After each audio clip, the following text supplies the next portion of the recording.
Hai, Assalamualaikum warahmatullahi wabarakatuh. Bertemu lagi dengan saya di sini, Bu Irma Yunita. Pada kali ini kita akan membahas fase E, yaitu fase E di manajemen perkantoran dan layanan bisnis. Mapelnya yaitu dasar program keahlian. Yang akan kita bahas pada pertemuan kali ini yaitu elemen yang pertama. Elemennya yaitu tentang wawasan dunia kerja, bidang manajemen perkantoran dan layanan bisnis. Capaian pembelajarannya apa? Capaian pembelajarannya yaitu murid mampu menjelaskan aktivitas pekerjaan pada bidang manajemen perkantoran dan layanan bisnis. Tujuan pembelajarannya apa? Tujuan pembelajarannya yaitu menjelaskan aktivitas pekerjaan pada bidang manajemen perkantoran dan layanan bisnis. Coba kalian lihat gambar berikut. Apakah ini pekerjaan? Pekerjaan apakah ini?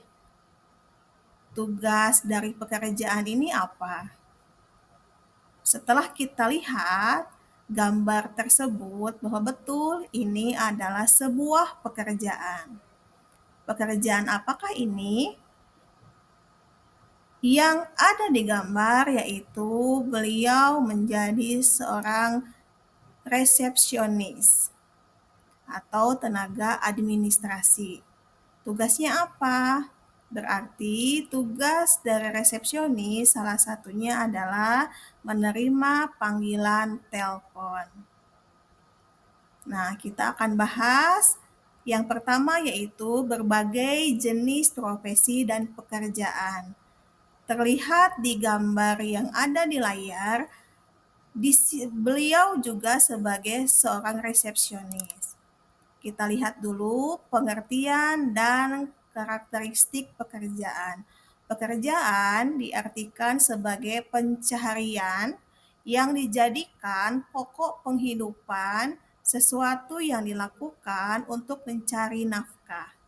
Namun, pada umumnya, istilah pekerjaan digunakan untuk menyebut suatu tugas atau aktivitas yang menghasilkan karya bernilai imbalan, baik dalam bentuk uang maupun bentuk lainnya. Jadi, kalau misalnya kalian nanti sudah lulus dari SMK, pasti yang dicari adalah apa? Pekerjaan.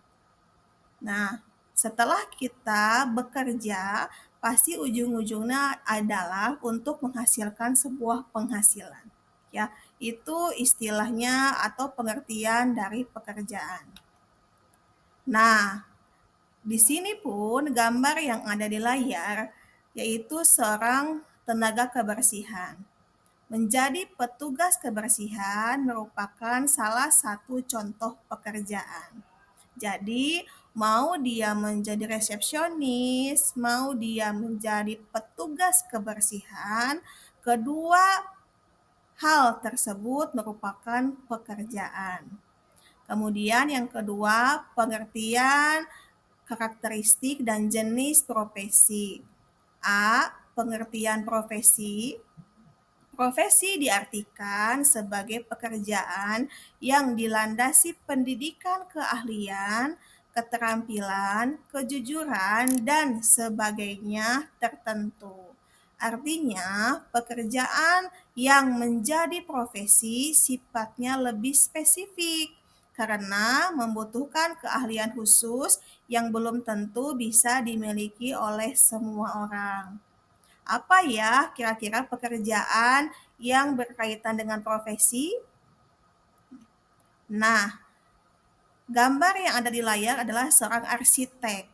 Arsitek merupakan salah satu contoh profesi yang membutuhkan keahlian dalam merancang dan menggambar bangunan.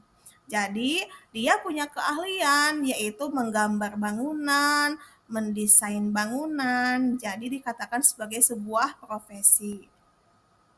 Kemudian apa aja karakteristik profesi? Yang pertama adalah membutuhkan keahlian khusus, jelas bahwa profesi di sini harus memiliki keahlian yang berbeda dengan yang lainnya. Yang kedua, menuntut untuk memiliki latar belakang pendidikan tertentu. Contoh, apakah dia jadi dokter, apakah dia jadi perawat, apakah dia jadi guru. Nah, pasti punya latar belakang pendidikan tertentu. Yang ketiga, mendapatkan upah atau hasil yang sesuai dengan statusnya.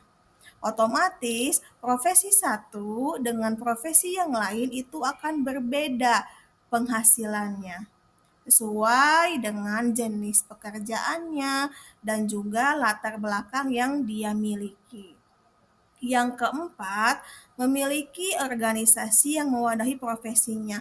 Contoh, kalau misalnya dokter itu berada di rumah sakit, kemudian guru itu berada di sebuah sekolah, atau sebagai polisi ada di kantor polisi, dan berbagai macam profesi yang lainnya. Yang kelima, memiliki izin dalam menjalankan pekerjaannya. Otomatis, izin itu berarti ada surat keputusan.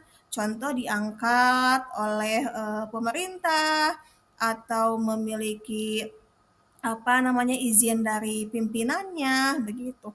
Yang keenam, terikat oleh kode etik profesi dalam hubungannya dengan klien, kolega, dan publik. Intinya, karakteristik profesi ini harus berkaitan erat bahwa kita dengan klien atau kolega itu harus memiliki hubungan yang positif, yang baik. Nah, selanjutnya, pekerjaan apa sih yang ada di bidang manajemen perkantoran dan layanan bisnis? Yang tadi sudah dilihat di awal, itu ada gambar yang pertama adalah resepsionis. Jelas, resepsionis itu adalah salah satu pekerjaan di bidang manajemen perkantoran dan layanan bisnis. Yang kedua adalah seorang sekretaris. Ya, sekretaris intinya membantu pimpinan dalam menyelesaikan sebuah pekerjaan. Yang ketiga adalah staf administrasi. Yang keempat adalah MC atau Master of Ceremony atau pembawa acara. Nah, pembawa acara juga di sini termasuk ke dalam bidang manajemen perkantoran dan layanan bisnis. Selanjutnya adalah customer service. Customer service contoh yang ada di perbankan, yang ada di media atau misalnya di bidang telekomunikasi menjadi customer service itu salah satu juga menjadi salah satu pekerjaan di bidang manajemen perkantoran dan layanan bisnis. Yang selanjutnya adalah manajer kantor, kemudian ada operator telepon, kemudian ada direktur dan arsiparis dan public relation. Dari ke-10 ini, apa kira-kira yang akan kamu minati di akhir nanti setelah kamu lulus dari SMK di program keahlian manajemen perkantoran dan layanan bisnis? Mudah-mudahan dari ke-10 jenis pekerjaan atau profesi di bidang MPLB, kamu bisa untuk memiliki pekerjaan di bidang tersebut, ya. Nah, oke, terima kasih.